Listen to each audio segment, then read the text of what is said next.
ಹೋಗುವುದಕ್ಕೆ ಹೇಳಿದಲ್ಲ ಅಲ್ಲ, ನೀ ಗ್ರಹಿಸಿದ್ದು ಹಾಗೆ ಅಂತ. ಹಿಂದೆ ರಾಘವನು ಶೂರ್ಪನಖಗೆ ಮಾಡಿದ ಅವಮಾನದಂತಾಯಿತು. ಪಾಪಿ ಮಗನೇ, ಅಯೋಗ್ಯನೇ, ಅಸಂಬದ್ಧ ಪ್ರಲಾಪಿ, ಮೂರ್ಖನೇ, ಹೋಗಿ ಹೋಗಿ ನಿನ್ನ ಬಲವನ್ನು ಪರಾಕ್ರಮವನ್ನು ವಿನಿಯೋಗಿಸುವುದು, ಮಾರಾಟ ಮಾಡುವುದು ಬಲಹೀನತೆ ಉಳ್ಳಂತ ಹೆಣ್ಣು ಮಕ್ಕಳಲ್ಲಿ, ಖಂಡಿತ ಅಬಲೆಯರಲ್ಲಿ, ನನ್ನಂತ ಹೊಂತಗಾರ ಯುವಕರು, ನನ್ನಂತ ಪರಾಕ್ರಮಿಗಳು ನಿನಗೆ ಸಿಕ್ಲಿಲ್ವಲ್ಲ. ಮಾನ್ಯರಲ್ಲಿ ನಮ್ಮ ಬಲ ಇರ್ತದಂತೆ ಹೇಳ. ಅಲ್ಲಲ್ಲ, ಇವನು ಮಾನ್ಯ ಹೇಗೆ ಅಂತ ಕೇಳುವ. ಏನು ಕೇಳಲಿಕ್ಕೆ ಉಂಟು? ಇವ ಹೇಳಿ. ಇವ ಮಾನ್ಯನೇ ಹೌದಾದಲ್ಲಿ ನಮಗೆ ಸಂತೋಷ. ಆದರೆ ಯಾಕೆ ಹೇಳಿದೆ? ಅವನು ಮರ್ಯಾದಾ ಪುರುಷೋತ್ತಮ, ನೀನು ಮರ್ಯಾದೆ ಇಲ್ಲದೆ ಇರುವಂತ ಅಭದ್ರಾಶ್ವ ಅಂತ. ಅಭದ್ರಾಶ್ವ, ಭದ್ರಾಶ್ವ ಆಗಲಿ. ಸರಿ ಇದ್ದೆಲ್ಲ ಕೇಳುದಿಲ್ವ? ಹೌದು, ಸರಿ ಇದ್ದದಿಲ್ಲ. ಭದ್ರ ಹೌದೇನು ಮಾಡಬಹುದಾ ನೀನು? ಏನ್ ಮಾಡಿದೆ ಆ ಹೆಣ್ಣಿಗೆ? ಪರಮ ಮಂಗಳೇ ಅವಳು ಹೆಣ್ಣೆ, ಪರಮ ಮಂಗಳೇ, ಪರಮ ಪುನೀತೆ ಅಂತಹ ಸಾಧ್ವಿಗೆ ನಿನ್ನಂತಹ ದುಷ್ಟನು ಮಾಡಿರುವಂತಹ ಒಂದು ಅವಸ್ಥೆ. ಮೊದಲು ಅವಳಿಗೆ ಒಂದು 4 ಅಕ್ಷರ ಕಲಿಸು ನೀನು ಹೋಗಿ. ಯಾರಿಗೆ? ಅವಳಿಗೆ ನಿನ್ನ ತಂಗಿ ಎಂತದವಳು? ತಂಗಿಯ ಎಂತವಳು? ಈಗ ಅಕ್ಷರ ಗೊತ್ತಿಲ್ಲ ಅಂತ ಹೇಳುದು ನಾವೇ? ನಮ್ಮ ಸಂಸ್ಕಾರ, ನಮ್ಮ ಅಕ್ಷರ ಎಲ್ಲ ಹಾಗೆ ಇರುವುದು. ಹೌದಾ? ನೀವು ನಮ್ಮ ಜೊತೆಯಲ್ಲಿ ಬಂದ್ರೆ ನಿಮಗೂ ಕಲಿಸ್ತೇವೆ. ಅಗತ್ಯ ಇಲ್ಲ, ನಿಮ್ಮ ಅಕ್ಷರ ನಮಗೆ ಅಗತ್ಯ ಇಲ್ಲ. ಅಗತ್ಯ ಇಲ್ಲದವರಿಗೆ ನಾವು ಕೊಡುದು ಇಲ್ಲ. ಮಾರಾಟಕ್ಕೆ ವಸ್ತು ಅಲ್ಲ. ಅದನ್ನ ಹೇಳ್ತೇನೆ ಮಗಳೇ, ಅಲ್ಲೆಲ್ಲಿ ಆದ್ರೂ ಹೋಗಿ ಬಿದ್ದು ಸತ್ರೆ ಒಳ್ಳೆಯದು. ನೀನು ಬಾರೆ, ನೀನು ಬಾ. ನಾನು ಸುಮ್ಮನೆಲ್ಲ ಅತ್ತಿಗೆ ಮಾರಿ ಹಿಡಿದವನಿ, ಅಸಂಬದ್ಧ ಉತ್ಪಾತ ಬಿಡ್ನವೆ ಪಾಪಿಯೇ ಅಂತ ಭಾವಿಸಿದೆ.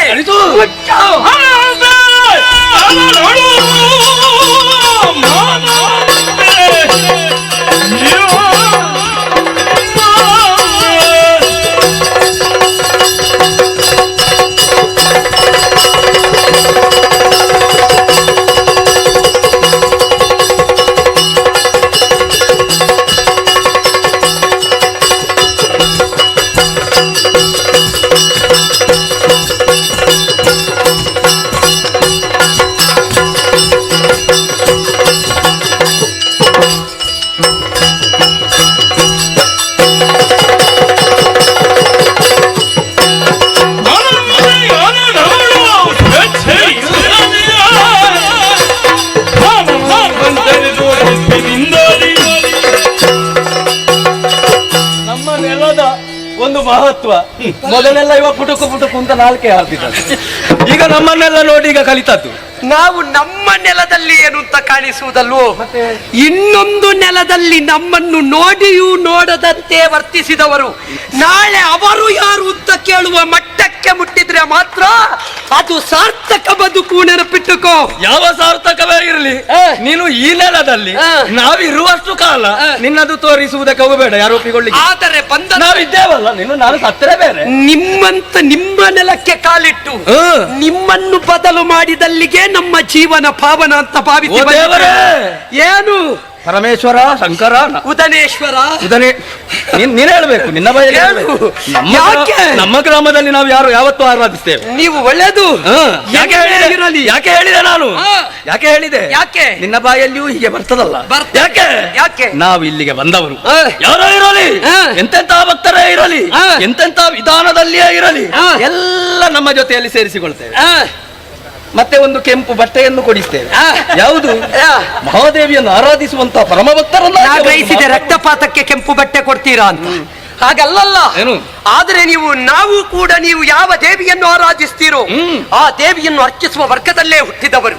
ಶ್ರೀಮಂತಪುರದ ಶ್ರೀಮಂತ ವ್ಯಕ್ತಿಯಾದ ಸಿಂಹತ್ವಜನ ಸುಕುಮಾರನಿದ್ದೇನೆ. ಅಲ್ಲ, ನಮ್ಮ ಊರಿನಲ್ಲಿ ಭದ್ರಾಶ್ವನಾಮಕ ನಿನ್ನ ಸಮ್ಮುಖದಲ್ಲಿ ನಿಂತವ. ಅಶ್ವಭದ್ರ. ಇದು ಅಶ್ವಭದ್ರ ಅಲ್ಲ, ಭದ್ರಾಶ್ವ. ನಮ್ಮ ಅಶ್ವವು ಭದ್ರ, ನಾವು ಭದ್ರ, ನಮ್ಮ ಬದುಕೆ ಸುಭದ್ರ. ಅದು ನೀನೇ ಹೇಳಬೇಕಷ್ಟೇ. ನಮ್ಮಲ್ಲಿದ್ದಾರೆ ದೇವಿ ಪಾತ್ರಧಾರಿಗಳಿಗೆ ಮಾಲೆ ಹಾಕುವ ಅದು ಆದ್ರೆ ಅದನ್ನೆಲ್ಲ ವಿರೋಧಿಸಿ ನಿನಗೂ ಮಾಲೆ ಹಾಕುವ ವ್ಯವಸ್ಥೆ ಮಾಡ್ತೇನೆ. ನಿನಗೆ ಅಲ್ಲೆಲ್ಲ ತಯಾರು ಮಾಡಿ. ನಿನಗೆ ಏನಿದ್ರು ಇಷ್ಟರವರೆಗೆ ನೀನು ಕೆಂಪು ಬಟ್ಟೆ ಹಾಕಿದ್ದು, ಈ ಸಲ ನಿನಗೆ ಬಿಳಿ ಬಟ್ಟೆ ಹಾಕಿ ಕೆಂಪು ಮಾಲೆ ಹಾಕುವ ವ್ಯವಸ್ಥೆ ನಾ ಮಾಡ್ತೇನೆ. ದಾಸವಾಳದ ಮಾಲೆ 4 ತಂದು ಇರುತ್ತಾರೆ. ಯಾಕೆ ಗೊತ್ತುಂಟಾ?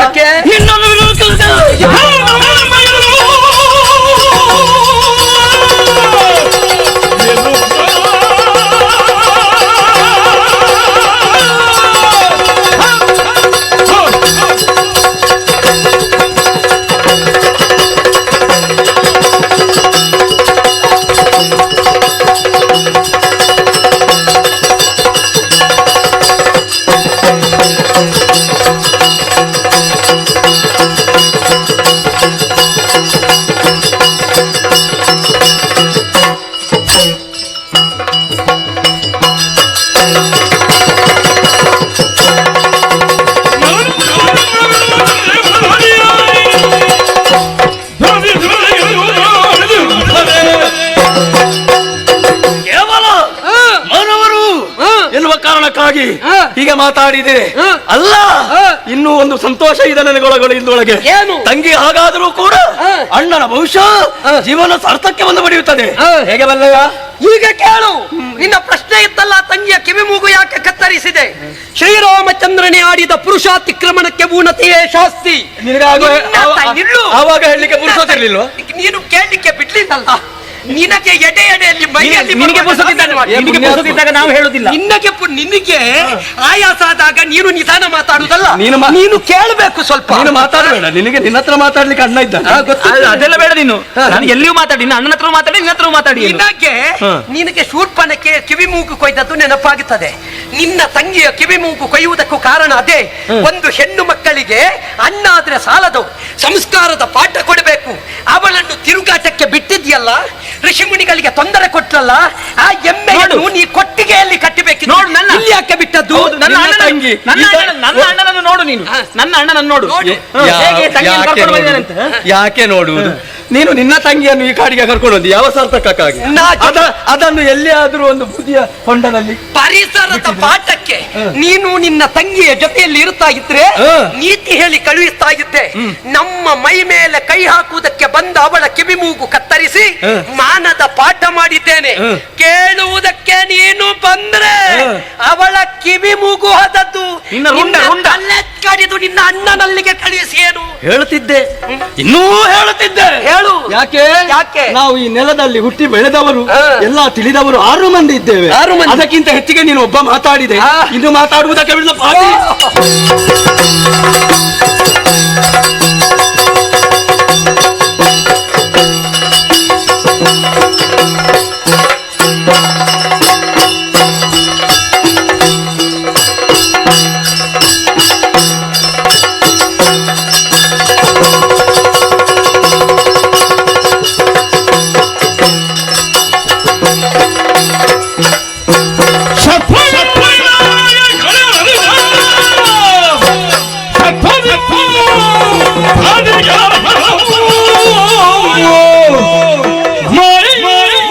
ವ್ಯರ್ಥಗೊಳಿಸುವ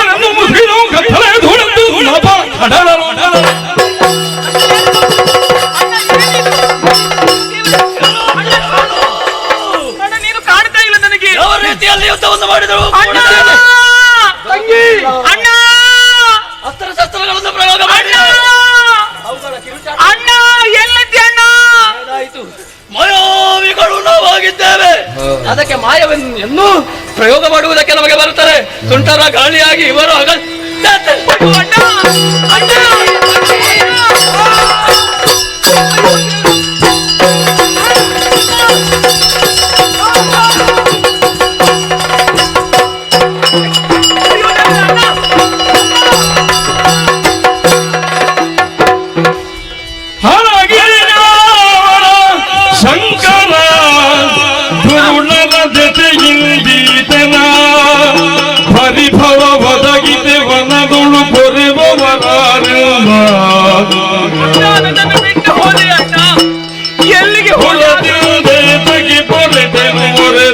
ನೀತಿಯ ಕೇಳದೆ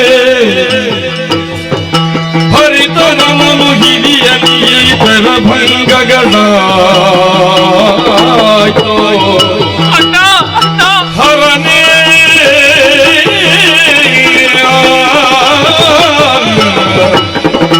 ಶಂಕರನೇ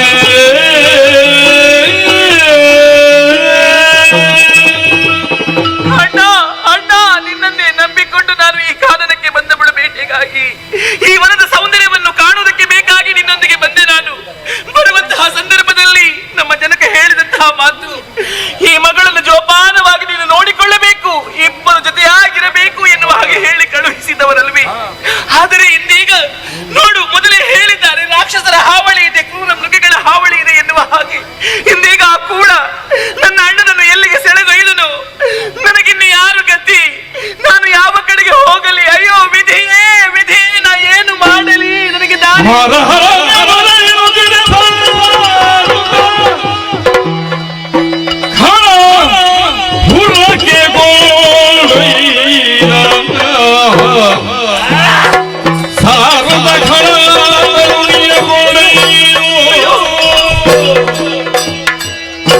ಬರಬೇಡ, ನನ್ನ ಹತ್ತಿರ ಬರಬೇಡ. ನನ್ನ ಅಣ್ಣನನ್ನು ತೋರಿಸು, ನನ್ನ ಅಣ್ಣನನ್ನು ತೋರಿಸು. ಅಯ್ಯೋ ವಿಧಿ, ಅಯ್ಯೋ ಯಾರಾದ್ರೂ ಕಾಪಾಡಿ, ಕಾಪಾಡಿ, ದುಷ್ಟದಿಂದ ಕಾಪಾಡಿ. ಅಯ್ಯೋ ದೇವರೇ,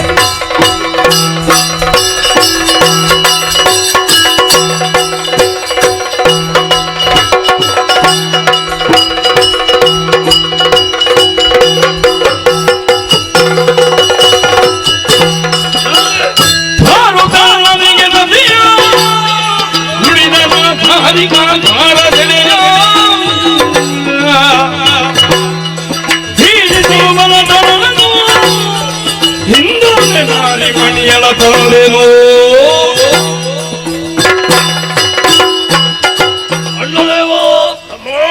ನಿನ್ನ ಆಜ್ಞಾ ಪ್ರಕಾರವಾಗಿ ಹೋಗಿ ನನ್ನದಾಗಿರುವಂತಹ ಕೆಲಸವನ್ನು ಯಶಸ್ವಿಯನ್ನಾಗಿಸಿದೆ. ಮಾಯೆಯನ್ನು ಪ್ರಯೋಗ ಮಾಡಿದೆ. ಆ ಮಾನವ ಪೋರ ಎಲ್ಲಿ ಅಡಗಿದ್ದಾನೆ ಅಂತ ಗೊತ್ತಿಲ್ಲ, ಇಲ್ಲದ್ರೆ ಹೊಡೆದುಕೊಳ್ತಿದ್ದೆ. ಸಾಯಲೇದು ನಮಗೆ ಲಕ್ಷ್ಯವಲ್ಲ. ಅಣ್ಣದೇವ, ನನ್ನ ಅತ್ತಿಗೆ ಓಡಲ್ಲಿ ಒಳ್ಳೆ ಗಡಿಗೆಯಲ್ಲಿ ಒಳ್ಳೆ ಶಬ್ದ ನಿನ್ನ ಬಾಯಿಂದ ಬಂದಿದೆ. ಅತ್ತಿಗೆ ಅಂತ ಹೇಳಿಬಿಟ್ಟಿಯಲ್ಲ ನೀನು. ಹೌದೌದು, ಸಂತೋಷವಾಯಿತು. ನೀನಿನ್ನು ವಿಶ್ರಾಂತಿಯನ್ನು ಪಡೆಯಬಹುದು.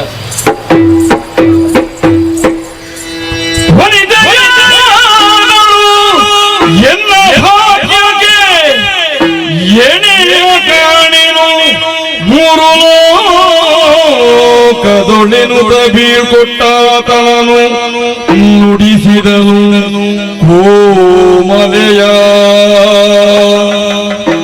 ಇವಳನ್ನು ಪ್ರಣಯಿಸಬೇಕು ಎಂದಾದರೆ ಪರಿಸರ ಹಾಗಿರ್ಬೇಕು. ಇದನ್ನೆಲ್ಲ ತೋರಿಸಿದ್ರೆ ಅವಳಿಗೆ ಮನಸ್ಸು ಬಂದೀತ. ಸುಗಂಧ ದ್ರವ್ಯಗಳನ್ನೆಲ್ಲ ಲೇಪಿಸಿಕೊಂಡಿದ್ದೇನೆ. ಹೊಸ ಬಟ್ಟೆ ಬರೆಗಳನ್ನು ಧರಿಸಿದವನಿದ್ದೇನೆ.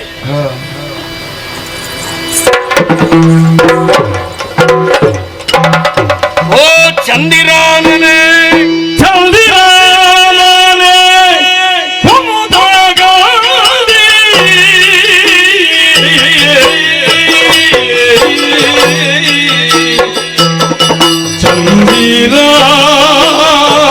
ಚಂದಿರಾನನೇ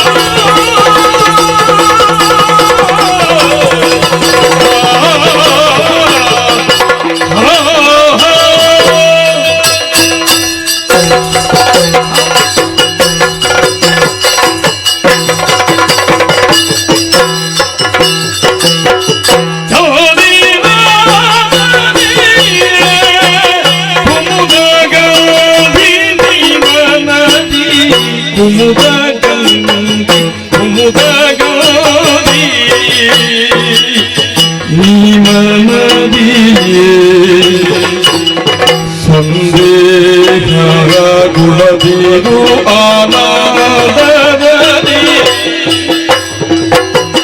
ಸಂದೇಹ ಗುಣದೀರು ಆನಂದದಿ ಪುರದಿ ಎನ್ನ ಪುರದಿ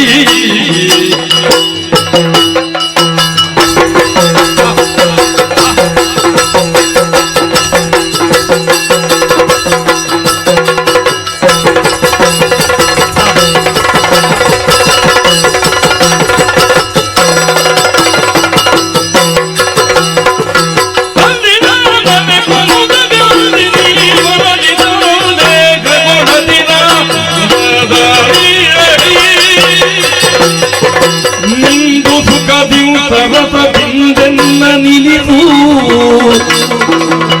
ಇಂದು ಸುಖದಿಯು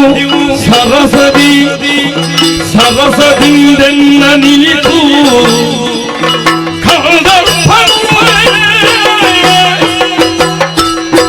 ಕಂದರ್ಪನುರುವೆ ಮುದದಿಂದ ಪರಿಹರಿಸು ಕಂದರ್ಪನುರುವೆ ಮುದದಿಂದ ಪರಿಹರಿಸು ಕಂದರ್ಪನುರುವೆ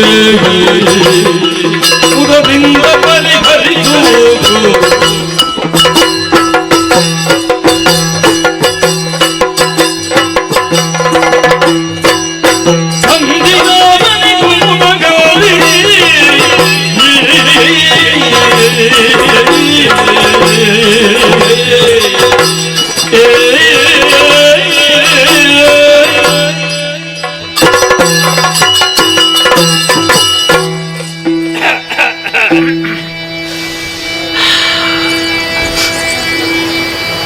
ಓ ಚಂದಿರಾನನೆ, ಓ ಕುಮುಗುವ ಗಂಧಿನಿ, ನೀನು ನಿನ್ನ ಶರೀರವನ್ನೇ ಆಗ್ರಾಣಿಸುವುದಾ ಅಲ್ಲ ನನ್ನ ಶರೀರವನ್ನು? ಪರಿಮಳ ಬಂತು ನನಗೆ. ಮೊದಲೇ ನಮ್ಮ ಶರೀರ ಪರಿಮಳವೇ, ಬೆವರಿದಾಗ ಇನ್ನಷ್ಟು ಪರಿಮಳ. ಚೆಂದ, ಶೈಲಿಯೇ ಚೆಂದ ಅಂತ ಹೇಳಿ. ಏನೇ ಆಗಲಿ ಬಹಳ ಸಮಾಧಾನ ಆಯ್ತು.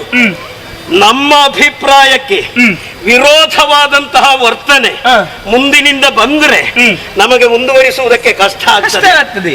ನೋಡು, ನನಗೆ ಹೊಂದಿಕೆಯಾಗುವ ಹಾಗೆ ನೀನು ವರ್ತಿಸುತ್ತಾ ಇದ್ದಿ. ನಾರಿಮಣಿ, ಏನು ಎಳ್ಳಷ್ಟು ಭಯ ಬೇಡ. ಒಬ್ಬಳೇ ಹೆಣ್ಣು ಪರ ಊರಿನಲ್ಲಿ ಅದೆಷ್ಟೋ ವೀರರ ಮಧ್ಯೆ ಸಿಲುಕಿ ಹಾಕಿಕೊಂಡರೆ ಎಷ್ಟು ಕಷ್ಟ ಆದೀತು ಅಂತ ನಮಗೆ ಅರ್ಥ ಭಯವಾಗುತ್ತದೆ. ಯೋಚಿಸಬೇಕಾದಂತಹ ಅಗತ್ಯವೇ ಇಲ್ಲ.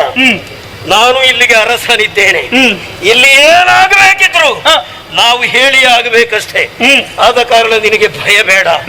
ನಮ್ಮ ವಿಚಾರವಾಗಿ ನಾವು ಹೇಳಬೇಕಲ್ಲ, ನಮ್ಮದನ್ನು ಉದ್ಘಾಟನೆ ಮಾಡುವುದು ಅಂತ ಅದರ ಅರ್ಥ ಅಲ್ಲ. ನಿನಗೆ ಗೊತ್ತಾಗಬೇಕಲ್ಲ, ತಿಳಿಯಬೇಕು ಎದುರಿದ್ದವರಿಗೆ ಯಾರು ಏನು ಎನ್ನುವ ಹಾಗೆ. ಇದು ಕೋಲಾರಣ್ಯ, ಅರಸನಿದ್ದೇನೆ, ಕಾಲಜಂಗ ಎನ್ನುವ ಹಾಗೆ ನನ್ನ ಹೆಸರು. ಹೆಸರು ಕಾಲಜಂಗ. ಹೌದು. ನನ್ನ ವ್ಯಕ್ತಿತ್ವದ ಪರಿಚಯ ನಿನಗಾಗಬೇಡುವ. ಮೊದಲಾಗಿ ನನ್ನ ಪ್ರಾಯವನ್ನು ಹೇಳಿಬಿಡ್ತೇನೆ. ಎಷ್ಟು ಪ್ರಾಯ? 18 ವರ್ಷ ಪ್ರಾಯ. ಹೌದಾ? ಇವತ್ತಿಗ ಏನು ಹೌದಾ ಅಂತ ಸಂಶಯ? ಅಲ್ಲ ಕೇಳಿ, ನಿನ್ನ ಪ್ರಾಯ ನನಗೆ ಗೊತ್ತಿಲ್ಲ ಅಲ್ಲ. ಬಹುಶಃ 18 ಹಾಗೆ ಕಾಣುವುದಿಲ್ಲ ಅಲ್ಲ, ಸ್ವಲ್ಪ ಕಡಿಮೆ ಆದೀತ, ಸ್ವಲ್ಪ ಆಚೀಚೆ ಮಾಡುವ ಅಂತ. ಅಂದ್ರೆ ಎಳೆ ಪ್ರಾಯದವ ನಾನು. ನನ್ನ ಯೋಗ್ಯತೆಯ ಬಗ್ಗೆ ನಿನ್ನೆಗೆ 17 ಆದದ್ದಷ್ಟೇ. ಇದಲ್ವ ಯೋಗ ಅಂತ ಹೇಳಬಹುದು. ಎಲ್ಲಿಯಾದ್ರೂ ನಿನಗೆ 19 ಆದ್ರೆ ನನಗೆ ಮುಂದುವರಿಸುವುದಕ್ಕೆ ಆಗ್ತಿತ್ತ? ಹೌದೌದು. ನಮಗೆ 19 ಅಲ್ಲ 30 ಆದ್ರೂ ನಮಗೆ ತೊಂದರೆ ಇಲ್ಲ ಇಟ್ಟುಕೊಂಡು. ಹೌದೌದು. ಆದ್ರೆ ಕಾಣುವವರಿಗೆ ಆಗುದಿಲ್ಲ. ನಾರಿಮಣಿ, ಏನು ನನ್ನ ಯೋಗ್ಯತೆಯನ್ನು ಹೇಳ್ತೇನೆ. ನಾನು ಈ ಕೋಲಾರಣ್ಯದಲ್ಲಿ ಇರುವವ ದಿಗ್ವಿಜಯನ್ನು ಕೈಗೊಳ್ಳಿಲ್ಲ. ಯಾಕೆ? ಅಗತ್ಯ ಇಲ್ಲ. ನನ್ನ ಹೆಸರು ಕೇಳಿದ ಕ್ಷಣ ಭೂಭುಜರೆಲ್ಲರೂ ಕೂಡ ಕಪ್ಪ ಕಾಣಿಕೆಗಳನ್ನು ತಂದು ನನ್ನ ಪಾದಾರವಿಂದಗಳಲ್ಲಿ ಸುರಿಯುತ್ತಾ ಇದ್ದಾರೆ. ಪಾತಾಳವಾಸಿಗಳೆಲ್ಲ ನಮಗೆ ಲಕ್ಷ್ಯವೇ ಅಲ್ಲ. ದೇವಲೋಕವನ್ನು ನಾವು ಸ್ವಾಧೀನ ಮಾಡಲಿಲ್ಲ. ಯಾಕೆ? ನಾವು ಇದ್ದಲ್ಲಿಯೇ ಸ್ವರ್ಗವನ್ನು ನಿರ್ಮಿಸುವವರು. ಪ್ರತಿ ಸ್ವರ್ಗ ನಮ್ಮ ಈ ರಾಜ್ಯ. ಇದೆಲ್ಲ ನನ್ನ ವಿಚಾರ. ನಿನ್ನನ್ನು ಬಯಸಿ ಈ ರೀತಿಯದ್ದಾದಂತಹ ವ್ಯವಹಾರವನ್ನು ನಾನು ಮಾಡಿದವನಿದ್ದೇನೆ. ಹೇಗೂ ಇಲ್ಲಿಗೆ ಬಂದಿದ್ದೆ. ಸುಖದಿಂದ ಜೀವನವನ್ನು ಸಾಗಿಸಬಹುದು. ನಾನು ಇದುವರೆಗೆ ಮದುವೆ ಆಗ್ಲಿಲ್ಲ. ಮದುವೆ ಆಗುವುದು ಬಿಡು. ನೀ ಇಷ್ಟು ಚಂದ ಇದೆ, ನಿನಗೆ ಯಾರು ಹೆಣ್ಣು ಕೊಡ್ಲಿಲ್ವಾ? ಕೊಡ್ಲಿಲ್ಲ ಅಂತಲ್ಲ, ತುಂಬಾ ಮಂದಿಗಳು ಬಂದಿದ್ದಾರೆ. ಮತ್ತೇನು? ನನ್ನ ತಂಗಿಯನ್ನು ಮದುವೆ ಆಗು, ನನ್ನ ಅಕ್ಕನನ್ನು ಮದುವೆ ಆಗು, ಹೀಗೆಲ್ಲ ಹೇಳ್ತಾ ಬಂದಿದ್ದು. ನೀನು ಹಾಗೆಲ್ಲ ಒಪ್ಪಿಕೊಳ್ಳಿ. ನನ್ನ ಯೋಗ್ಯತೆಗೆ ಸರಿಯಾದ ಹೆಣ್ಣಾಗಬೇಡುವೆ. ಹೌದು, ನಿನ್ನನ್ನು ಕಂಡಾಕ್ಷಣ ನನ್ನ ಯೋಗ್ಯತೆಗೆ ಸರಿಯಾದಂತಹ ಹೆಣ್ಣು. ನಾನು ಇದುವರೆಗೆ ಮದುವೆ ಆಗದಿದ್ರು ಕೆಲವರಿಗೆ ಹೆಣ್ಣಿನ ಸಹವಾಸ ಇರ್ತದೆ. ಹೌದು, ಒಂದು ಹೆಣ್ಣಿನ ಸಹವಾಸ ಮಾಡಿದ ಚಾರಿತ್ರ್ಯವನ್ನು ಉಳಿಸಿಕೊಂಡಿದ್ದಿ. ನನ್ನ ಶೀಲವನ್ನು ನಾನು ಇದುವರೆಗೆ ಉಳಿಸಿಕೊಂಡಿದ್ದೆ. ಸರಿ ಸರಿ, ಗಂಡು ಮಕ್ಕಳಿಗೂ ಶೀಲ ಅಂತ ಇರ್ತದಲ್ವಾ? ಮತ್ತೆ ಹೆಣ್ಣು ಮಕ್ಕಳಿಗೆ ಮಾತ್ರ ಇರುವುದ ಶೀಲ? ಹೇಳುದನ್ನು ಕೇಳಿ ಹೆಣ್ಣು ಮಕ್ಕಳಿಗೂ ಅದು ನೋಡು, ನನ್ನನ್ನು ನೋಡಿ ಕಲಿಯಬೇಕು. ಆದ ಕಾರಣ ಹೇಳ್ತಾ ಇದ್ದೇನೆ, ಏನು ನನಗೆ ಅನುರೂಪಳಾದಂತಹ ಹೆಣ್ಣು ನೀನು. ನಾವು ಮದುವೆಯಾಗಿ ಸುಖ ದಾಂಪತ್ಯವನ್ನು ನಡೆಸೋಣ. ಹಾಗೆ ಈಗ ಮದುವೆ ಆಗಬೇಕೆನ್ನುವ ಹಾಗೆ ಹೇಳುದೆ. ನಿಜ, ಒಂದು ಮಾತಿಗೆ ಅವಕಾಶ ಉಂಟೆ. ಒಂದಲ್ಲ 10 ಹೇಳಬಹುದು.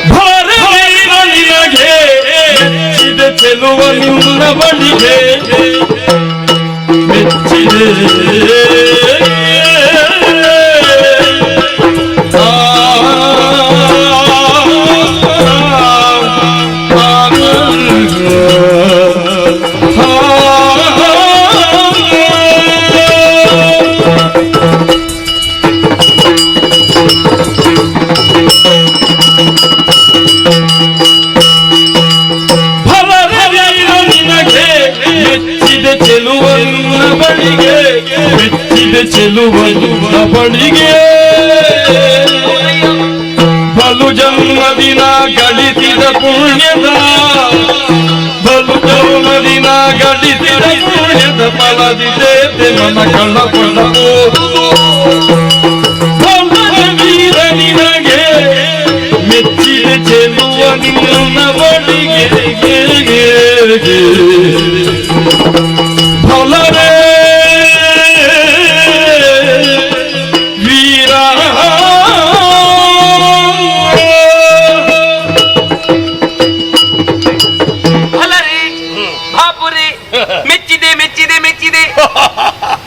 ಸಂತೋಷ ಆಯ್ತು. ನಿನ್ನ ಮುಖವನ್ನು ಕಾಣುವಾಗಲೇ ಅರ್ಥವಾಗುತ್ತೆ ಒಬ್ಬ ವೀರ ಎನ್ನುವ ಹಾಗೆ. ಆಂಗಿಕವಾದಂತಹ ಸೌಷ್ಠವ, ಮೌಖಿಕವಾದಂತಹ ಕಾಂತಿ, ರಾಜ ಲಕ್ಷಣಗಳು, ರಾಜ ಗಾಂಭೀರ್ಯ, ಇವನ್ನೆಲ್ಲ ಕಾಣುವಾಗ ನನಗೆ ಸಂತೋಷವಾದಂತಹ ಮೆಚ್ಚುಗೆಯನ್ನು ವ್ಯಕ್ತಪಡಿಸಬೇಕು ಎನ್ನುವ ಹಾಗಾಯಿತು. ಇದು ಉಂಟ ಮದುವೆಗೆ ಅದು ಪರಿಚಯ ಹೇಳ್ಬೇಕಲ್ಲ. ಏಕಾಏಕಿಯಾಗಿ ನಾನು ಒಪ್ಪಿಗೆ ಉಂಟಂತ ಹೇಳಿ ನಿನಗೂ ಅನುಮಾನ ಹುಟ್ಟಬಹುದು. ನಿನ್ನ ಪರಿಚಯವೇ ನನಗೆ ಅಗತ್ಯ ಇಲ್ಲ. ಬೇಡವಾ? ನೀನು ಎಲ್ಲಿಯ ಸುಡುಗಾಡಿನವಳೆ ಆಗು. ಅಯ್ಯೋ, ನಾನು ನಿನ್ನನ್ನು ಮದುವೆ ಆಗುದೇ. ಸುಡುಗಾಡು ಆದ್ರೆ ಜಾತಿ ಯಾವುದು, ನೀತಿ ಯಾವುದು, ಯಾವುದನ್ನು ನಾನು ಕೇಳುವುದಿಲ್ಲ. ಆದ್ರೂ ಹೇಳಬೇಕಾದದ್ದು ಕಥೆ. ಈಗ ನೀನು ಹೇಳಿಲ್ವಾ? ಹೇಳ್ಬೇಕು. ನೀ ಹೇಳುವಾಗ ನಾನು ಹೇಳಿದ್ದೇನೆ ನನಗೆ ಸುಡುಗಾಡಾದ್ರೂ ಆದೀತು ಅಂತ ಹೇಳಿ. ಇಲ್ಲ ಅಲ್ಲ, ನನಗೆ ನೀನು ಹೇಳಿಬಿಡು. ತಾರಾಮಣಿ ಎನ್ನುವ ಹಾಗೆ ನನ್ನ ಹೆಸರು. ತಾರಾಮಣಿ ಎಂತ ಹೆಸರು! ಸಿಂಹಧ್ವಜನ ಮಗಳು ನಾನು. ಅನ್ವರ್ಥ ನಾಮ. ತಾರೆಯರು ಈ ಪ್ರಪಂಚದಲ್ಲಿ ಎಷ್ಟೋ ಮಂದಿಗಳಿದ್ದಾರೆ. ಹೌದು, ಮಿನುಗುತಾರೆ, ಆ ತಾರೆಯರಿಗೆ ನೀನು ಮಣಿ ಸದೃಶಳು. ಒಳ್ಳೆ ಹೆಸರು. ಹೌದು. ಮತ್ತೆ ಸಿಂಹಧ್ವಜನ ಮಗಳು ನಾನು. ಇಬ್ಬರು ಅಣ್ಣಂದಿರು ನನಗಿದ್ದಾರೆ. ಕಿರಿಯವಳು ನಾನು ತಾರಾಮಣಿ ಎನ್ನುವ ಹಾಗೆ. ಸರಿ. ಮದುವೆಯ ಪ್ರಾಯ ಬಂದಿದೆ. ಹಾಗಂತ ಹೇಳಿ ಮದುವೆಗೆ ವರ ಹುಡುಕಲಿಲ್ವ ಅಂತ ಕೇಳಿದ್ರೆ ಹುಡುಕಿದ್ದಾರೆ, ಸಿಗಲೇ ಇಲ್ಲ. ಎಲ್ಲಿ ನೋಡಿದ್ರು ನನಗೆ ಒಪ್ಪುವಂತಹ ವರನೇ ಸಿಗಲಿಲ್ಲ ನನಗೆ. ನಿನಗೆ ಅನುರೂಪನಾದಂತಹ ವರ ಪುರುಷ ಈ ಪ್ರಪಂಚದಲ್ಲೇ ಇಲ್ಲ. ಹೌದು, ಇದ್ರೆ ನಾನೊಬ್ಬನೇ. ಅದೇ ನಿನ್ನನ್ನು ಕಾಣುವಾಗ ನನಗೆ ಅರ್ಥವಾಯಿತು. ನನಗೆ ಅನುರೂಪನಾದಂತಹ ಗಂಡು ಯಾರು ಅಂತ ಕೇಳಿದ್ರೆ ಅದು ನೀನೆ. ಆ ನಿನ್ನ ಮುಖದ ಮೀಸೆ, ಆ ನಿನ್ನ ಗಾಂಭೀರ್ಯ, ನಿನ್ನ ತುಟಿ, ನಿನ್ನ ಕಟಿ, ನಿನ್ನ ಹೊಟ್ಟೆ, ನಿನ್ನ ರಟ್ಟೆ, ಇಂತಹ ಒಂದು ಗಂಡು ಸಿಗಬೇಕಿದ್ರೆ ನಾನು ಪೂರ್ವ ಜನ್ಮದ ಪುಣ್ಯವನ್ನು ಮಾಡಿರ್ಬೇಕು. ಸರಿ, ಹೌದಪ್ಪ. ಕೆಲವು ಹಾಗಿದ್ರೆ ನಿನಗೆ ಸಮಾಧಾನ. ಮದುವೆ ಆಗುವುದಕ್ಕೆ ನಾನು ಸಿದ್ಧ. ಕ್ಷಣದಲ್ಲೇ ಮದುವೆ. ಎಲ್ಲಿದ್ದೀರಿ ಪುರೋಹಿತರು? ಬರ್ಲಿ. ಈ ಹಾಕಿದ ತೋರಣದಲ್ಲೇ ಮದುವೆ. ನಮ್ಮದು ಏನು ಬೇಸರ ನಿನಗೆ? ಮೋಸ ಆಯ್ತಲ್ಲ. ನಮಗೆಲ್ಲ ಯೋಚನೆ ಮಾಡಬೇಕಾ? ಮದುವೆ ಆಗ್ಬೇಕು ಅಂತ ಆದ್ರೆ ಆ ಗಳಿಗೆಯಲ್ಲಿ ನಾವು ಸಿದ್ಧ. ಹೌದಲ್ಲ, ನೀನೇ ಹೇಳಿದಾಗ ನಿನಗೆ ಎಷ್ಟು ಮಂದಿ ಬಂದು ಮುಂದೆ ನಿಂತಿದ್ದಾರೆ ಮದುವೆ ಆಗಬೇಕೆನ್ನುವಾಗ ನೀನೇ ಮದುವೆ ಆಗ್ಲಿಲ್ಲ. ಹೌದು. ನಿನಗೂ ಒಂದು ಸಂತೋಷ ಯಾವುದ್ರಲ್ಲಿ? ಈ ಅಪಹರಣ ಮಾಡಿ ತಂದಂತ ಹೆಣ್ಣು ಮಕ್ಕಳನ್ನೇ ಆಗುದ್ರಲ್ಲಿ ಒಂದು ಸಂತೋಷ. ಸಂಶಯವೇ ಇಲ್ಲ. ಅಲ್ಲ, ನಮ್ಮ ಸ್ವಭಾವವೇ ಅಂತದ್ದು. ಹೇಗೆ? ಹೌದಪ್ಪ. ಅಲ್ಲ, ಹೌದೌದು. ಈಗ ನಿನಗೆ ಒಪ್ಪಿಗೆ ಉಂಟು, ನನಗೂ ಒಪ್ಪಿಗೆ ಉಂಟು. ಆದ್ರೆ ಒಂದು ವಿಚಾರವನ್ನು ಹೇಳುವುದಕ್ಕೆ ನನಗೆ ಮರೆತು ಹೋಯ್ತು. ಏನದು? ಮದುವೆ ಆಗಬಹುದು. ಏನಾಗಬೇಕು ನಿನಗೆ ಹೇಳು. ಅದಕ್ಕೆ ಒಂದು ಕಾರಣ ಉಂಟು. ಹಿಂದೆ ಗೈರಿದಂತಹ ಒಂದು ಶಪಥ ನಾನು ಮಾಡಿದ್ದೇನೆ. ನೀನು ಬಾಲ್ಯದಲ್ಲಿ ಮಾಡಿದಂತಹ ಒಂದು ಶಪಥ. ಏನು ಶಪಥ ಅದು? ಯಾವಾತನು ಪಶುಮೇಧವನ್ನು ಮಾಡುತ್ತಾನೋ, ಯಾವ ಮೇಧ? ಪಶುಮೇಧ. ಪಶುಮೇಧ. ಹೌದು. ನಾನು ಇದುವರೆಗೆ ಅಂತ ಶಬ್ದವನ್ನೇ ಕೇಳಲಿಲ್ಲ. ಅಂತೂ ಇರಬಹುದು ಹ. ಅಂತಹ ಒಂದು ಯಾಗ, ಗೋಯಾಗ, ಗೋಯಾಗ, ಪಶುಮೇಧ. ಅದನ್ನು ಮಾಡಿ ಪೂರೈಸಿದವನನ್ನು ಅವನನ್ನು ನಾನು ವರಿಸುವುದು ಎನ್ನುವ ಹಾಗೆ ನಿರ್ಧಾರ ಮಾಡಿದ್ದೇನೆ. ಹಾಗೆ ಈಗ ನಾನು ಪಶುಮೇಧ ಮಾಡ್ಲಿಲ್ಲ, ದೇವರನ್ನ ಇದುವರೆಗೆ ಮಾಡ್ಲಿಲ್ಲ. ಏನು ನಿನ್ನನ್ನು ಮದುವೆ ಆದ್ರೆ? ಹಾಗೇನಾದ್ರೂ ಒಂದು ವೇಳೆ ಮದುವೆ ಆದ್ರೆ ನಾನು ಬಿದ್ದು ಸಾಯಬೇಕಾಗುತ್ತದೆ. ನಾನು ಸಾಯುವುದೇ. ಹೌದಾ? ಹೌದು. ಪಶುಮೇಧ ಮಾಡಲೇಬೇಕು. ಪಶುಮೇಧ ಮಾಡ್ಲೇಬೇಕು. ನೀನು ಒಂದು ವೇಳೆ ನೀನು ಹಠ ತೊಟ್ಟು ನೀನು ನನ್ನ ಮದುವೆ ಆಗಿದೆ ಅಂತ ಮದುವೆ ಆಗದೆ ನಾವು ಒಂದು ವ್ಯವಸ್ಥೆ ಮಾಡುವಪ್ಪ. ಈಗೆಲ್ಲ ಮದುವೆ ಯಾಕೆ ಆಗುದು? ಇಲ್ಲ ನಾನು ನಿನ್ನ ಕಣ್ಣ ಮುಂಭಾಗದಲ್ಲಿ ನಾನು ಪ್ರಾಣವನ್ನು ಕಳ್ಕೊಳ್ತೇನೆ.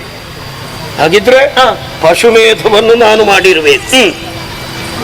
ಆಮೇಲೆ ಮದುವೆಗೆ ಮುಂಚಿತವಾಗಿ ನಿನ್ನನ್ನು ನಾನು ಬಲಾತ್ಕಾರ ಮಾಡುವುದಕ್ಕೆ ಪ್ರಯತ್ನ ಪಟ್ರೆ ನಾನು ಪ್ರಾಣವನ್ನು ಕಳೆದುಕೊಳ್ಳುತ್ತೇನೆ. ಯಾಕೆ ಯೋಚನೆ ಮಾಡ್ತೀನಿ?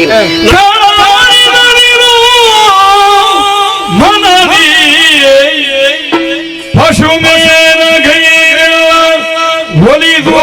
ಒಲಿಸುವವರೆನುತ ನಿನ್ನ ಭಾಗ್ಯದ ತರೂಪದಿತಿ ತಿಂಡಿಗೆ ಶೀಘ್ರ ದಿವು ಮಾಡ್ಪೆ ಮಂದಿರದೊಳಿದು ಇಹುದೆನಲು ಮಣಿದೆಳು ಮಂದಿರದೊಳು ಇಹುದೆನಲು ಮಣಿದೆಳು ನೆನಸಿನ ಮೊತ್ತಿನಲ್ಲಿ ನಿರತವಿಯಾಗಕ್ಕೆ ಸಲಕರಣೆಗಳ ಸಿದ್ಧಗೊಳಿಸುವೆ ನೆನಲು ಹಿಗ್ಗಿ ಖಣ ನುಡಿದ ಪುರದ ಮೇಲಧಿಕಾರ ನಡೆಸೆಳೆದು ಮುದ್ರೆ ಉಂಗುರವೈತನು ಕಳವಡಿಸದಿರು ಮನದಿ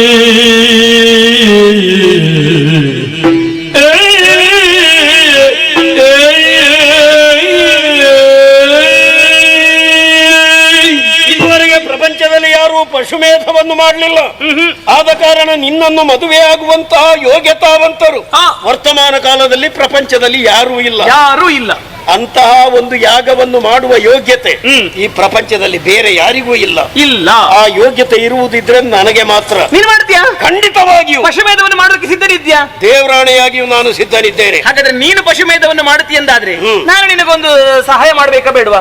ನಿನಗೊಂದು ಸಹಕಾರಿಣಿ ಆಗಬೇಕಾ ಬೇಡವಾ? ಮಾಡಿದ್ರೆ ಒಳ್ಳೆಯದು. ಅದಕ್ಕೆ ಯಾಗಕ್ಕೆ ಬೇಕಾದಂತಹ ಸಿದ್ಧತೆ ಸಾಹಿತ್ಯಗಳನ್ನೆಲ್ಲ ಸಿದ್ಧಪಡಿಸ್ತೇನೆ ನಾನು. ನೋಡು, ನನ್ನ ಮೇಲೆ ನಿನಗೆಷ್ಟು ಪ್ರೀತಿ. ಹೌದು. ಆದಷ್ಟು ಬೇಗ ನನ್ನನ್ನು ಮದುವೆ ಆಗಬೇಕು ಎನ್ನುವ ಉದ್ದೇಶದಿಂದ ನಾನು ಪಶುಮೇಧವನ್ನು ನಡೆಸುವಾಗ ಅದಕ್ಕೆ ಸಹಕಾರಿಯಾಗಿ ಎಲ್ಲಾ ಸಾಹಿತ್ಯಗಳನ್ನು ನೀನು ಒದಗಿಸ್ತೇನೆ. ಸತ್ಯ ಹೇಳಬೇಕಾ? ಏನು? ನಾಳೆ ಮದುವೆ ಎನ್ನುವಂತಹ ಒಂದು ಕ್ರಿಯೆ ನಡೆಯಬೇಕಷ್ಟೇ ಹೊರತು ನಾವು ಮಾನಸಿಕವಾಗಿ ಮದುವೆಯಾಗಿ ಆಗಿದೆ. ಹಾಗಿದ್ರೆ ಮತ್ತೆ ನನ್ನ ಊರು ಬೇರೆಯಾ ನಿನ್ನ ಊರು ಬೇರೆ? ಇದೇನು ಗೊತ್ತಾ? ಇದು ಮುದ್ರೆ ಉಂಗುರ ಅಲ್ವಾ? ಮುದ್ರೆ ಉಂಗುರ.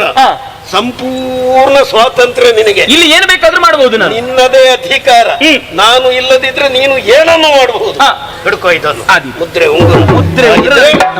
ಆದಷ್ಟು ಬೇಗನೆ ಪಶುಮೇಧವನ್ನು ಮಾಡಿ ಆಮೇಲೆ ನಿನ್ನನ್ನು ವರಿಸಿ ಸ್ವರ್ಗ ಸುಖವನ್ನು ಅನುಭವಿಸೋಣ. ಆ ಕತ್ತಿ ನನಗೆ ಅಲ್ವಾ? ಕತ್ತಿ ನನ್ನದು ಎಲ್ಲ ನಿನಗೆ. ಹಿಡ್ಕೋ. ತಲೆ ಕಡಿಯುವುದೇ? ಪಶುಮೇಧಕ್ಕೆ ತಲೆ ಕಡಿಬೇಕು. ಹೌದು. ನೀನು ಯಾರ ತಲೆ ಕಡಿ? ಅಲ್ಲ, ಹೇಳಿದ್ರೆ ಯಾರಾದ್ರೂ ಬೇಡ ಮಾಡಿದ್ರೆ ನೋಡು. ನಾನು ಹಾಗಿದ್ರೆ ಯಾಗಕ್ಕೆ ಸಿದ್ಧತೆ ಮಾಡಿ. ಆದೀತು. ಪಶುಮೇಧ ಮದುವೆ ಆದಷ್ಟು ಬೇಗ ಪಶುಮೇಧ ಆಗಬೇಕು. ಎಲ್ಲದೇರೆ ಕುಲಪುರೋಹಿತರು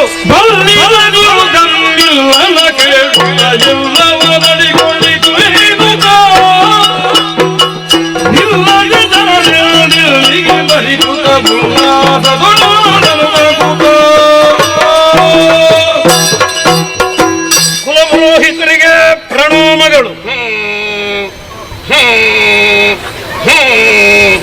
ದಮ್ಮಿಲ್ಲ. ಅಲ್ಲ, ನನಗೆ ಆಶ್ಚರ್ಯ ಆಗ್ತಾ ಉಂಟು. ಕೆಲವು ಶ್ಲೋಕಗಳನ್ನು ನೀವು ಒಂದೇ ಉಸಿರಿನಲ್ಲಿ ಸಂಪೂರ್ಣವಾಗಿ ಉಚ್ಚರಿಸುವವರು. ಅಷ್ಟು ನಿಮಗೆ ದಮ್ಮುಂಟು. ಆದ್ರೆ ನಿಮ್ಮ ಹೆಸರು ದಮ್ಮಿಲ್ಲ. ಯಾರಿಗೆ? ನನಗೆ ದಮ್ಮುಂಟು. ನಾನು ಹೆಸರು ಹೇಳಿದು ಗುರುಗಳಾದಂತ ದಮ್ಮಿಲ್ಲ ಬಂದಿದ್ದೇನೆ, ಶುಭವಾಗ್ಲಿ ಎನ್ನುವ ಹಾಗೆ. ಸರಿ ಶಿಷ್ಯ. ಗುರುಗಳೇ, ಒಳಗೆ ನಾನು ಜಪತಪದಲ್ಲಿದ್ದೆ. ಗುರುಗಳೇ ಎನ್ನುವ ಹಾಗೆ ಸ್ವರ ನನ್ನ ಕರ್ಣಪಟಲವನ್ನು ಭೇದಿಸಿತು. ನೀವು ಒಳಗೆ ಜಪತಪ ಮಾಡ್ತಾ ಇದ್ರಿ, ನಾನಿಲ್ಲಿ ಪೂಜೆ ಮಾಡ್ತಾ ಇದ್ದೆ, ಕೇಳ್ತಾ ಇದ್ದೇನೆ. ನನ್ನ ಮಂತ್ರ ಎಲ್ಲ ಕೇಳಿದೆ ಅಲ್ಲ ನಿಮಗೆ, ಆ, ವರ್ತಮಾನ ಎಲ್ಲ ನಿಮಗೂ ತಿಳಿದಿರುವ ವಿಷಯ ಗೊತ್ತಾಗಿದೆ. ಸುಂದರಿಯಾದಂತಹ ಹೆಣ್ಣೋರುಗಳನ್ನು ಇಲ್ಲಿಯವರೆಗೆ ಬರಮಾಡಿಸಿಕೊಂಡಿದ್ದೇನೆ. ಹೌದು, ಮದುವೆ ಆಗಬೇಕು ಎನ್ನುವ ಹಾಗೆ ಹೇಳಿದ ಕ್ಷಣ ಪಶುಮೇಧವನ್ನು ನಡೆಸಿದ್ರೆ ನಿಮ್ಮನ್ನು ನಾನು ಮದುವೆ ಆಗುತ್ತೇನೆ ಅಂತ ಹೇಳಿದ್ದಾಳೆ. ಅವಳ ಹೌದು, ಅಷ್ಟು ಈಗ ನಿಮ್ಮದೆಲ್ಲ ಮುಂದುವರಿಯಿತಲ್ಲ. ಮುಂದುವರಿದಿದೆ. ಆ ಹೊತ್ತಿಗೆ ನಿನ್ನ ಗುರುಗಳನ್ನು ನೆನಪಾಗ್ಲಿಲ್ಲ. ಅದೆಂತದ್ದು ಅವಳಿಗೆ ಕೊಟ್ಟಿಯಂತೆ ಮುದ್ರೆ ಉಂಗುರ. ಹೌದು, ಅಲ್ಲಿ ತನಕ ಮುಂದುವರಿದಿದೆ. ನಿಜ. ಆಗ ನಿನಗೆ ಗುರುಗಳನ್ನು ನೆನಪಾಗ್ಲಿಲ್ಲ. ಈಗ ಪಶುಮೇಧ ಮಾಡುವಾಗ ಈ ಗುರುಗಳು ಯಾಕೆ ಮತ್ತೆ ಆಶೀರ್ವಾದ ಮಾಡ್ಲಿಕ್ಕಲ್ವ? ಅಲ್ಲ, ಒಂದು ಗುರುಗಳಲ್ಲಿ ಕೇಳಿ ಮಾಡ್ತಿದ್ರೆ ಒಳ್ಳೇದಿತ್ತು ಅಂತ. ಈಗ ಅವಳು ಪಶುಮೇಧ ಮಾಡುವುದಕ್ಕೆ ನಿನ್ನಲ್ಲಿ ಹೇಳಿದ್ದಾಳೆ. ಹೌದು. ನೀನು ಯಾವ ನಿರ್ಣಯಕ್ಕೆ ಬಂದೆ? ಅದಕ್ಕಾಗಿಯೇ ನಿಮ್ಮನ್ನು ಬರಮಾಡಿಸಿಕೊಂಡದ್ದು. ಏನು ಅಂತ? ಆದಷ್ಟು ಬೇಗ ವಿಷಯ ಅಂದ್ರೆ ಯಾಗ ಆದಷ್ಟು ಬೇಗ ಆಗ್ಬೇಕು ಅಂತಲ್ಲ, ನನಗೆ ಅವಳನ್ನು ಆದಷ್ಟು ಬೇಗ ಮದುವೆ ಆಗ್ಬೇಕು. ಅವಳನ್ನು ಮದುವೆ ಆಗಬೇಕು ಅಂತಾದ್ರೆ ಯಾಗ ಆಗಬೇಕು. ಪಶುಮೇಧವನ್ನು ನೀವು ನಡೆಸಬೇಕು. ಅದಕ್ಕೆ ಏನೆಲ್ಲ ಸಾಹಿತ್ಯಗಳು ಬೇಕು ಎಲ್ಲವನ್ನು ಸಿದ್ಧಗೊಳಿಸುವುದಕ್ಕೆ ಸಿದ್ಧನಿದ್ದೇನೆ. ಈಗ ಅಂತಿಮ ನಿರ್ಧಾರ ಆಗಿದೆ ಪಶುಮೇಧ ಮಾಡುವುದು. ಆಯ್ತು, ನೀನು ನಿರ್ಧರಿಸಿದ ಮೇಲೆ ಮತ್ತೆ ನಾನು ಅಲ್ಲ ಅಂತ ಹೇಳುದಕ್ಕುಂಟ, ಇಲ್ಲ ಅಂತ ಹೇಳುದಕ್ಕುಂಟ. ಸರಿ ಮಾಡುವ. ಏನೆಲ್ಲ ಪಶುಮೇಧ ಅಂದ್ರೆ ನನಗೂ ಕೂಡ ಸರಿಯಾಗಿ ಅದು ಇವತ್ತಲ್ಲ, 1978ರಲ್ಲಿ ಅಷ್ಟು ಯಾಗ ಮಾಡಿದ್ದೇನಂತ. ಆ ಯಾಗದಲ್ಲಿ ಒಂದು ಬಾರಿ ಮಾಡಿದಂತ ನೆನಪು ಈ ಹಿಂದೆ ಎಲ್ಲಿಯಾದ್ರೂ ಬರ್ದಿಟ್ಟದ್ದು ಇದ್ದದ್ದು. ಅದು ಅಥರ್ವಣದ 24ನೇ ಪುಟದಲ್ಲಿ ಬರ್ತದೆ. ಅಥರ್ವಣ ಯಾಗದ್ದು ರಾಮಾಚಾರದ ಕ್ರಿಯೆ. ಇಷ್ಟು ತಪ್ಪು ಉಂಟದು ಓದ್ಲಿಕ್ಕೆ. ಸರಿ, ಇದು ಅದಕ್ಕೆ ಸಾಹಿತ್ಯ ಎಲ್ಲ ಬಹಳ ಬೇಕಾಗ್ತದೆ ಮಗನೇ. ಏನು ಬೇಕಿದ್ರೂ ಸಿದ್ಧಗೊಳಿಸಬಹುದು. ಸಿದ್ಧಗೊಳಿಸುವ ಹೊಣೆಗಾರಿಕೆ ನಿನ್ನದು. ಈಗ ಮುಹೂರ್ತ ನಾನೇ ನಿರ್ಧರಿಸ್ತೇನೆ. ಮುಹೂರ್ತ ಯಾವತ್ತು ನಿರ್ಧರಿಸಲ್ಪಡುತ್ತದೋ ಆ ನಂತರದಿಂದ ನೀನೆಂತದನ್ನು ತಿನ್ನುವುದಕ್ಕಿಲ್ಲ, ಹೊಟ್ಟೆಗೆ ಎಂತದ್ದು ತಿನ್ನುವುದಕ್ಕಿಲ್ಲ. ಹಾಗಿದ್ರೆ ಬದುಕಬೇಕು ಅದ ಎಂತದ್ದು ತಿನ್ನುವುದು? ವೀಳ್ಯದೆಲೆ. ಅದರಲ್ಲಿ ಹೊಟ್ಟೆ ವೀಳ್ಯದೆಲೆದ ರಸ ಮಾತ್ರ ಕುಡಿಯುವುದಕ್ಕೆ, ಮತ್ತೆಂತದ್ದು ತಿನ್ನುವುದಕ್ಕಿಲ್ಲ. ಆಮೇಲೆ ನೀನು ಸ್ನಾನ ಮಾಡಬೇಕು. ಓಹೋ, ನಾನು ಯಾವಾಗಲೂ ಮಾಡ್ತೇವಲ್ಲ. ಯಾವಾಗ ಮಾಡುದು? ಇದು ಸ್ವಲ್ಪ ಬದಲಾವಣೆ ಉಂಟು. ಹೇಗೆ? ನರಕಪಾಳದಿ ಮತೆರೆಯಲು ಮಿಂದು ಹೆಂಡದಲ್ಲೇ ಸ್ನಾನ ಮಾಡುದು. ಮನುಷ್ಯನ ತಲೆಬುರುಡೆ ಉಂಟಲ್ಲ, ಕಂಬಿಗೆ ಇಲ್ಲ, ಮನುಷ್ಯನ ತಲೆಬುರುಡಲ್ಲಿ ಮತೆರೆಯನ್ನು ತೆಗೆಯುವುದು, ಸ್ನಾನ ಮಾಡುದು. ಅಪ್ಪಿ ತಪ್ಪಿಯೂ ಕೂಡ ಸ್ನಾನ ಮಾಡುವಾಗ ಬಾಯ ಮಾಡಬಾರ್ದು. ಹೆಂಡ ಒಳಗೋಗುತ್ತದೆ, ಅಶುದ್ಧ ಆಗುತ್ತದೆ. ಸ್ನಾನಕ್ಕೆ ಮಾತ್ರ. ಮತ್ತೆ ಇದನ್ನೆಲ್ಲ ಬಿಚ್ಚಿಡುದು, ಕಟ್ಟಿದ್ದನ್ನೆಲ್ಲ ಬಿಚ್ಚುದು. ಬೇರೆ ಬಟ್ಟೆ ಉಂಟು. ಕೆಂಪು ವಸ್ತ್ರವನ್ನು ಮಾತ್ರ ಉಡಬೇಕು, ಕೆಂಪು ತಿಲಕವನ್ನು ಧರಿಸಬೇಕು. ನಾವು ಯಾಗವನ್ನು ಮಾಡುವುದು. ಯಾಗಕ್ಕೆ ಕೆಲವು ಪರಿಕರ ಸಾಹಿತ್ಯಗಳು ಬೇಕಾಗುತ್ತದೆ. ಅಜಮೂತ್ರಂ ಗಜಶೀರಂ ಶ್ವಾನೇನ ಕೃತಮೇವ ಚ ನರಮಾದಲ್ಯಾದಿ ದದಿ ಸಂಯುಕ್ತವು. ಅದೆಲ್ಲ ಏನು ವಿವರವಾಗಿ ಹೇಳಿಬಿಡಿ. ವಿವರ ಬೇಕಾ? ಕೊಟ್ಟು ಬಿಡಿ. ಅಜ ಕ್ಷೀರ, ಕ್ಷೀರ ಆಡಿದ್ದು, ಗಜಮೂತ್ರ, ಆನೆದ್ದು ಮೂತ್ರ, ಮತ್ತೆ ಬೆಕ್ಕಿನ ಇದು ಮೊಸರು, ಅದನ್ನೆಲ್ಲ ನೀವು ಸಿದ್ಧಪಡಿಸಬೇಕು. ಅಷ್ಟು ಮಾತ್ರ ಆಗುದಿಲ್ಲ. ನೀವೇ ಎಲ್ಲ ಸಿದ್ಧಗೊಳಿಸಿ ನಿಮಗೆ ಎಷ್ಟು ವ್ಯವಸ್ಥೆ ಆಗಬೇಕು ಅಂತ ಹೇಳಿ ಅದನ್ನೆಲ್ಲ ನಾನು ಸಿದ್ಧಪಡಿಸ್ತೇನೆ. ಹಾಗಂತ ಇದಕ್ಕೆ ಮುಖ್ಯವಾದದ್ದು ಬೇಕಾ ಏನು? ಇದಕ್ಕೆ ಮುಖ್ಯವಾದದ್ದು ಬೇಕಾದದ್ದು ಪಶುಗಳು. ಪಶುಮೇಧ ಪಶುಗಳು 24 ಬಗೆಯ ಪಶುಗಳು, ತಳಿಯ ಪಶುಗಳು ಬೇಕು. ಒಂದಲ್ಲ, 24 ಬಗೆಯ ತಳಿಯ ಪಶುಗಳಲ್ಲಿ 24 ಒಂದೊಂದೊಂದು 24 ಪಶುಗಳು, ಶ್ರೇಷ್ಠ ಜಾತಿಯ ಪಶುಗಳು. ಹೌದೌದು, 24 ಆಗಬೇಕು. 24 ಹೆಚ್ಚು ಆಗಬಾರ್ದು, ಕಡಿಮೆ ಆಗಬಾರ್ದು. ಅದು ಪೂರ್ಣಾಹುತಿಯ ಹೊತ್ತಿಗೆ ಬಲಿ ಕೊಡುವುದಕ್ಕುಂಟು. ಅದನ್ನು ನೀನೊಂದು ಸಿದ್ಧ ಮಾಡಿದ್ರೆ ಮಿಕ್ಕದ್ದನ್ನೆಲ್ಲ ನಾನು ಸಿದ್ಧ ಮಾಡ್ತೇನೆ. ಆ ಬಗ್ಗೆ ಯೋಚನೆ ಬೇಡ. ನಾನು ಯಜ್ಞದ ಪೂರ್ಣ ಸಿದ್ಧತೆಯನ್ನೇ ನಾನಿರ್ತೇನೆ. ಪಶುಗಳು ಸಿಕ್ಕಿದ ವ್ಯವಸ್ಥೆ ನಾನು ನೇರವಾಗಿ ಯಜ್ಞಶಾಲೆಗೆ ನೀನು ಬರಬೇಕು. ಶುಭವಾಗಲಿ, ಶುಭವಾಗಲಿ. ಸರಿ, ತಮ್ಮ ಸಮರ್ಥನಿದ್ದಾನೆ. ವಿಶೇಷವಾದಂತಹ ಲಕ್ಷಣಯುತ 24 ಪಶುಗಳನ್ನು ತರುವುದಕ್ಕಾಗಿ ತಮ್ಮನಿಗೆ ಆಜ್ಞಾಪಿಸ್ತೇನೆ. ನೋಡೋಣ.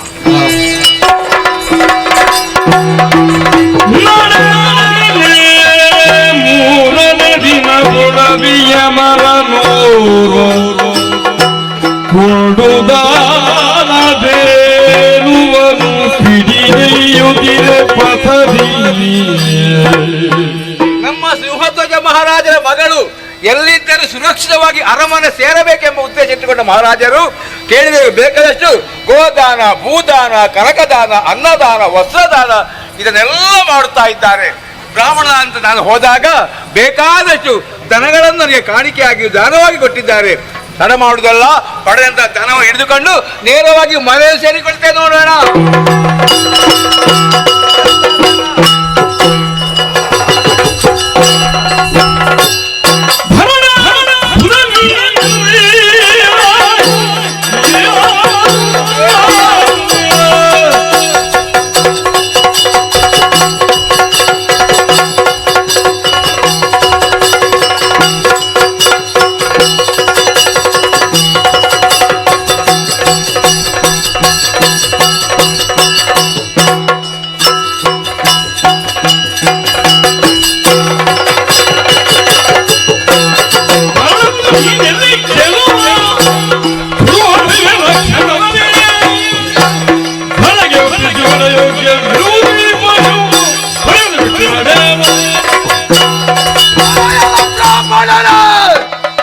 ಒಯ್ಯುತ್ತಿರುವಂತಹ ಪಶುಗಳನ್ನು ಮರ್ಯಾದೆಯಿಂದ ನನಗೆ ಬಿಟ್ಟು ಕೊಟ್ಟರು ಲಾಸು, ಇಲ್ಲವಾದರೆ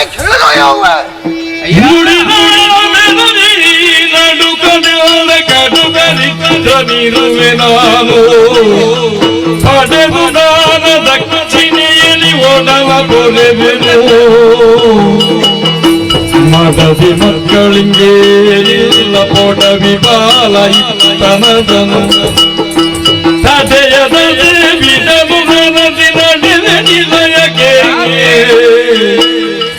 ಬೆದರಿ ನುಡಿದ ಅಯ್ಯ, ನಿನ್ನ ಮಾತುಗಳನ್ನು ಕೇಳುವಾಗಲೇ ಕೈಕಾಲು ಗಡಗಡ ನಡುಗುತ್ತಾ ಉಂಟು. ನೀನೊಬ್ಬ ರಾಕ್ಷಸ ಎಂಬುದು ಸ್ಪಷ್ಟವಾಯಿತು. ದನಗಳನ್ನು ಹಚ್ಚಿಕೊಂಡು ಹೋದ ವೇಳೆಯಲ್ಲಿ ತಡೆದು ನಿಲ್ಲಿಸಿ ಆ ದನವನ್ನು ಕೊಡು ಎಂಬ ಕೇಳುತ್ತಾ ಇದ್ದೀಯಲ್ಲ.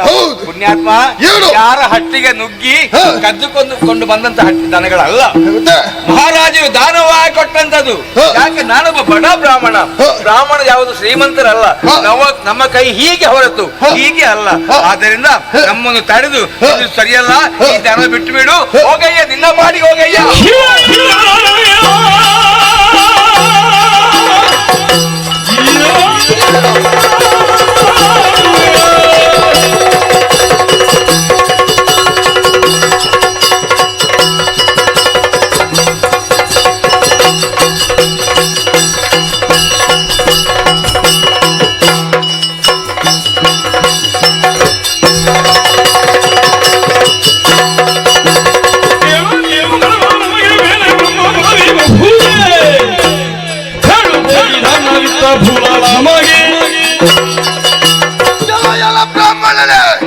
ನೀನು ಬೇರೆಯವರ ಹಟ್ಟಿಯಿಂದ ದನವನ್ನು ಕದ್ದುಕೊಂಡು ಬಂದಿದ್ದೀಯೋ ಅಲ್ಲ ದನಗಳನ್ನು ಖರೀದಿಸಿದಂತಿದ್ದೀಯ ಎಂಬುದು ಅದು ನನಗೆ ಅಗತ್ಯವಿಲ್ಲ. ನನ್ನ ಒಡೆಯನ ಆಜ್ಞೆ ಆಗಿದೆ. ಕೋಲಾರಣ್ಯದ ದೊರೆಯಾದಂಥ ಕಾಲ ಜಂಗಲ ಸೇವಕರಿದ್ದೇವೆ. ಅವರು ಕೈಗೊಂಡಂತಹ ಪಶುಭೇದ ಯಾಗಕ್ಕೆ ಪಶುಗಳ ಅಗತ್ಯ ಉಂಟು. ಆ ಪಶುಗಳನ್ನು ಕರೆದುಕೊಂಡು ಹೋಗೋದು ನನ್ನ ಜವಾಬ್ದಾರಿಯ ಕಾರ್ಯವಾಗಿದೆ. ಈ ದನವನ್ನು ಕರೆದುಕೊಂಡು ಹೋಗಿ ಕಡಿಯುವುದು, ಗೋ ಹತ್ಯೆ ಮಾಡುವುದು. ಅಯ್ಯ ಪಾಪವನ್ನು ಯಾಕಪ್ಪ ಕಟ್ಟಿಕೊಳ್ಳುತ್ತಾ ಇದ್ದಿ ಹೇಳು. ಕೆಲವು ದನವನ್ನು ಕತ್ತಿಕೊಂಡು ನಾವು ಸಾಕ್ತೇವೋ ಅಲ್ಲ ಕಡಿತೇವೋ ಅದು ನಿನಗೆ ಅಗತ್ಯವಿಲ್ಲ. ಈ ಪಶುವನ್ನು ನೀನು ಮರ್ಯಾದೆಯಿಂದ ಬಿಟ್ಟು ಕೊಡ್ತೀಯಾ? ಇಲ್ಲ, ಆಗುದಿಲ್ವೋ?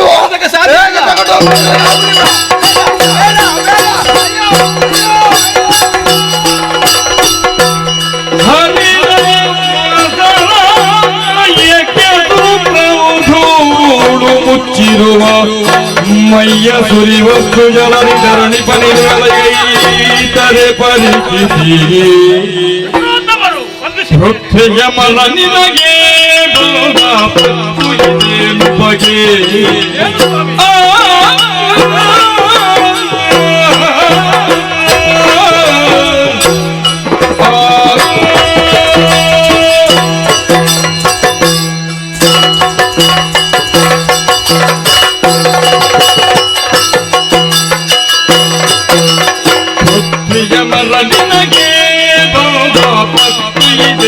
ಬಗೆ ನಿತ್ಯಂ ಗುರು ಬಲಿದಾನ ದಕ್ಷಿಣೆಗಿದುದು ಪುತ್ರಿಯ ಮರಳಿನಗೆ ಬಂದ ಪತ್ತು ಈ ದೇವು ಬಗೆ ಯಮರ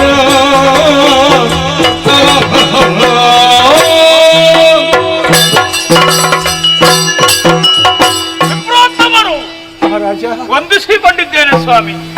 ನಿಮ್ಮನ್ನು ನೋಡುವಾಗ ಆಶ್ಚರ್ಯವೆನಿಸುತ್ತಾ ಇದೆ. ಯಾಕೋ? ಕಣ್ಣಿಂದ ಧಾರಾಕಾರವಾಗಿ ಕಂಬನಿ ಸುರಿಸುತ್ತಾ ಇದ್ದೀರಿ. ಹರಿದಂತಹ ವಸನಗಳು, ಕಂಪಿಸುತ್ತಿರುವಂತಹ ಕೈಕಾಲು. ಸ್ವಾಮಿ, ಯಾಕೆ ನಿಮಗೆ ಇಂತಹ ಸ್ಥಿತಿ? ನನ್ನಲ್ಲಿ ಹೇಳಬಾರದೆ. ಬದುಕಿ ಉಳಿದದ್ದೇ ಪುಣ್ಯ ಅಂತ ಹೇಳಬೇಕಷ್ಟೇ. ಅಂಥದ್ದು ಏನು ಸಂಭವಿತು ಸ್ವಾಮಿ?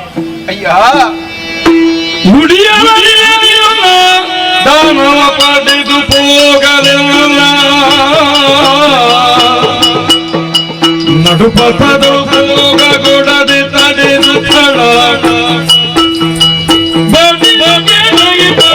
ಹಿಡಿದೊಯ್ದಿಗಲೈ ನುಡಿಯವರಿಯೇ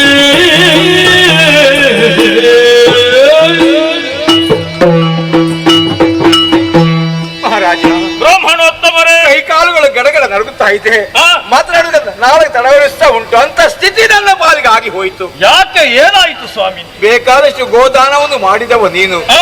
ಅದನ್ನು ಪಡೆದುಕೊಂಡು ನನ್ನ ಮನೆಗೆ ಸಂತೋಷ ಹೊರಟಂತ ನನಗೆ ಮನೆಯವರ ಅಲ್ಲಿಯವರೆಗೆ ತಲುಪುವಂತ ಯೋಗ ಬರದ ಹೋಯ್ತು ಪುಣ್ಯಾತ್ಮ.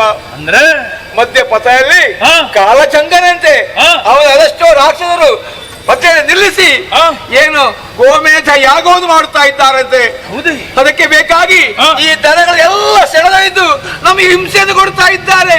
ನೀನು ಕೊಟ್ಟ ದಾನವೆಲ್ಲ ಅವರ ಪಾಲಾಯಿತು. ನಮ್ಮ ಗತಿ ಏನು ಮಹಾರಾಜ, ಗತಿ ಏನು? ಕಾಲಜಂಗ ಹೀಗೆ ಸಾಗಿದ್ದಾರೆ. ಹೌದು, ಧರಣಿಯವರನ್ನು ಕೇಳಿ ತಿಳಿದಿಗೆನು ವಿಧಿಯಿಂದ ಬಳೆದಿಗ ವರದಿ ಕೊಟ್ಟಿಗ ನದಿ ಬಲಾನ್ವಿತಲು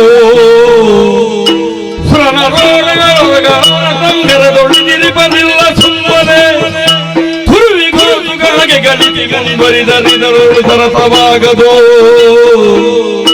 ಧರಣಿಯ ಮರನೆ ಕೇಳಿ ತಿಳಿದಿಗೆನು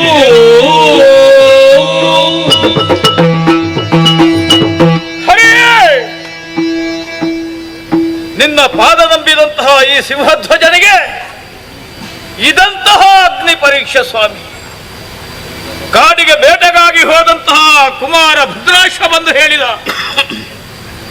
ಕಾಡಿನಲ್ಲಿ ಯಾರೋ ರಕ್ಕಸ ವಜ್ರನಾಭನಂತೆ, ಕಾಲಜಂಘನ ತಮ್ಮನಂತೆ ಗಾಳಿಯನ್ನು ಮಾಡಿ ಮಾಯಕದಿಂದ ತಂಗಿಯನ್ನು ಅಪಹರಿಸಿದ ಎನ್ನುವುದಾಗಿ ಹೇಳಿದ.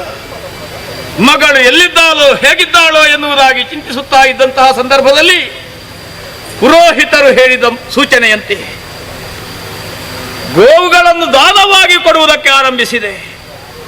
ಸದಾಕಾಲ ಗೋವಿಂದನ ಪಾದವನ್ನೇ ಭಜಿಸುವಂತಹ ಭಜಕ ನಾನು. ಹಾಗಾಗಿ ದಿನವೊಂದಕ್ಕೆ 12 ಧೇನುಗಳನ್ನು ದಾನವನ್ನಾಗಿ ಮಾಡು, ಆ ಮುಖೇನವಾಗಿ ಗೋವಿಂದನ ಒಲುಮೆಯನ್ನು ಪಡೆದುಕೋ ಎನ್ನುವುದಾಗಿ ಹೇಳಿದರೆ ಈಗ ಆ ಫಲವೂ ನನ್ನ ಕೈ ಸೇರದ ಹಾಗಾಯಿತಲ್ಲ ಸ್ವಾಮಿ. ಏನು? ಕಾಲಜಂಘನ ವಿಚಾರವನ್ನು ನಾನು ತಿಳಿದಿದ್ದೇನೆ ಸ್ವಾಮಿ.